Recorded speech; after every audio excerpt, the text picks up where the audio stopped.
Hello students, today we will be going to start with some basic concepts of national income.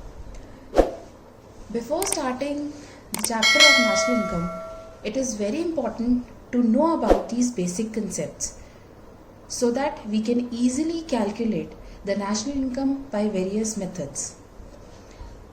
First, final goods and intermediate goods.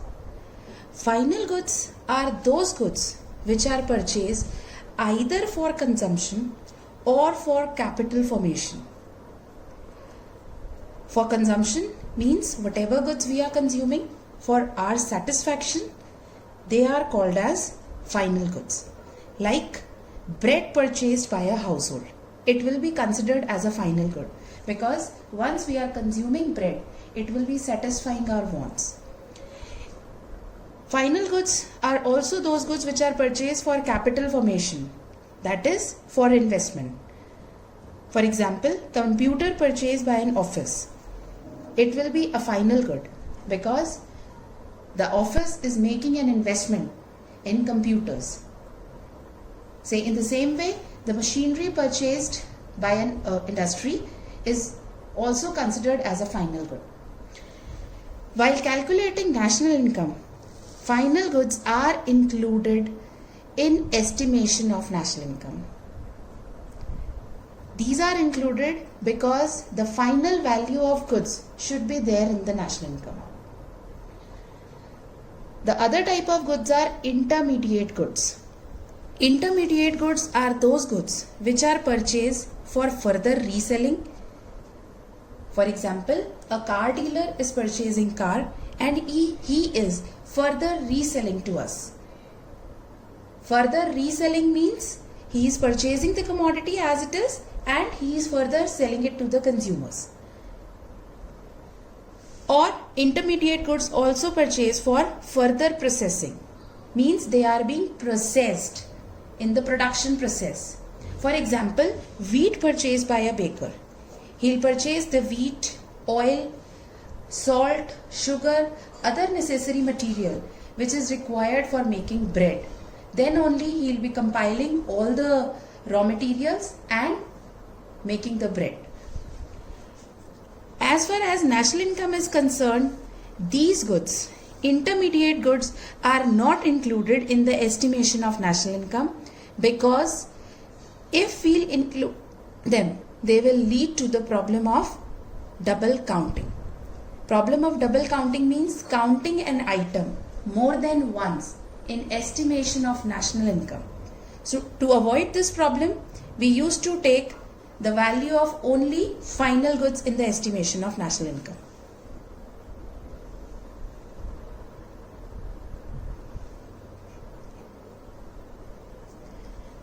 The final goods which are produced in an economy in a given period of time are either in the form of consumption goods or capital goods. Consumption goods are those goods which are consumed by the consumers for direct satisfaction of their wants. It is further divided into consumer durables like LEDs, automobiles, etc. They are called as durables because they are used over a period of time. Whereas the other type is consumer non-durable goods, for example food, clothing, which are used within a short span of time. So the distinction between durables and non-durable is on the basis of the time period. Further, the final goods are also considered as capital goods because final goods of durable character which are used in production other goods and services. Production of other goods and services are called capital goods or investment goods like machinery, tools and equipments because these capital goods will be further used for the production of various goods and services. Now, the next concept is the difference between factor income and transfer income. Factor income, it is the income which is earned by owners of factors of production in the form of rent, interest, wages, salaries, etc. The services which are being rendered by the factors of production, land, labor, capital and entrepreneur. When they used to render their services in the production process, they are paid in the form of rent, interest, wages and salaries, profits respectively.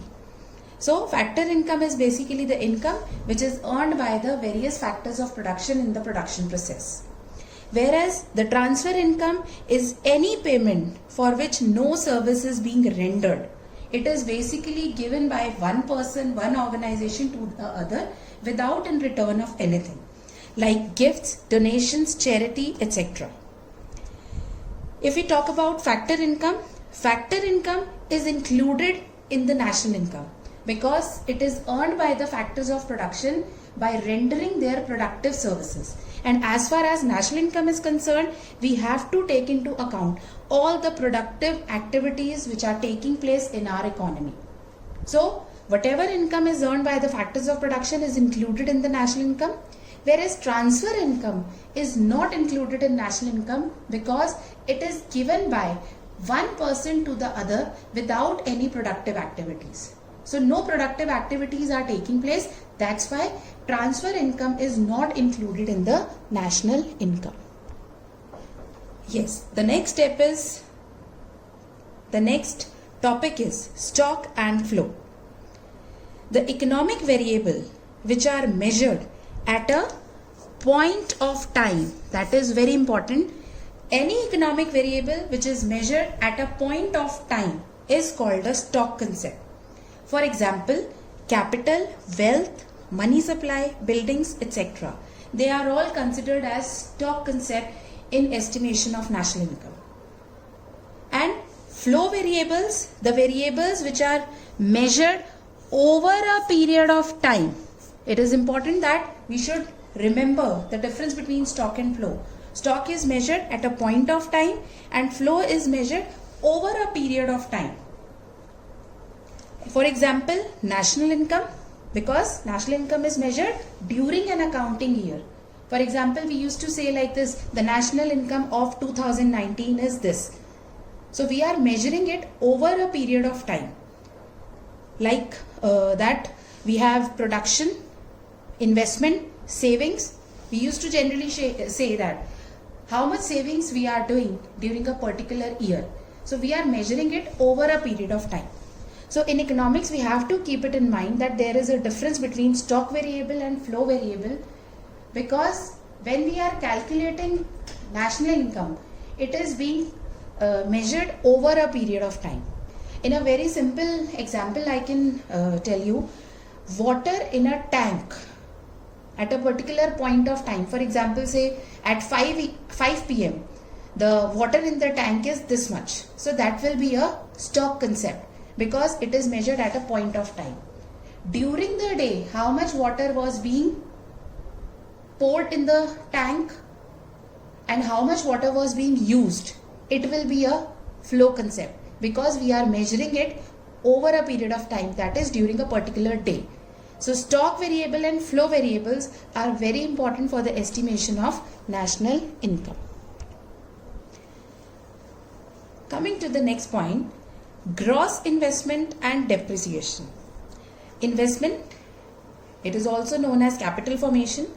So investment refers to the addition to stock of fixed capital and changes in inventories during a year.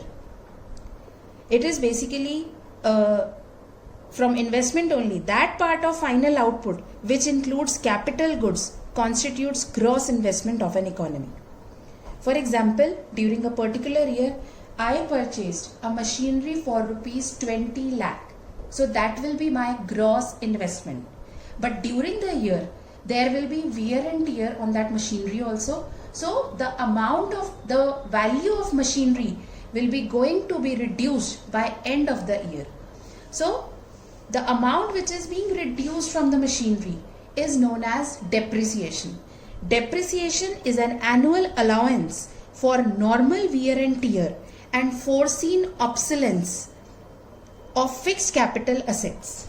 Because whenever we are going to purchase any assets, fixed assets, they are going to depreciate over a period of time. So for that, an allowance is being made. So by the end of the span of that machinery, we will be having an amount so that we should be able to purchase a new machinery. So depreciation is basically we are making an allowance for the normal wear and tear of the machinery.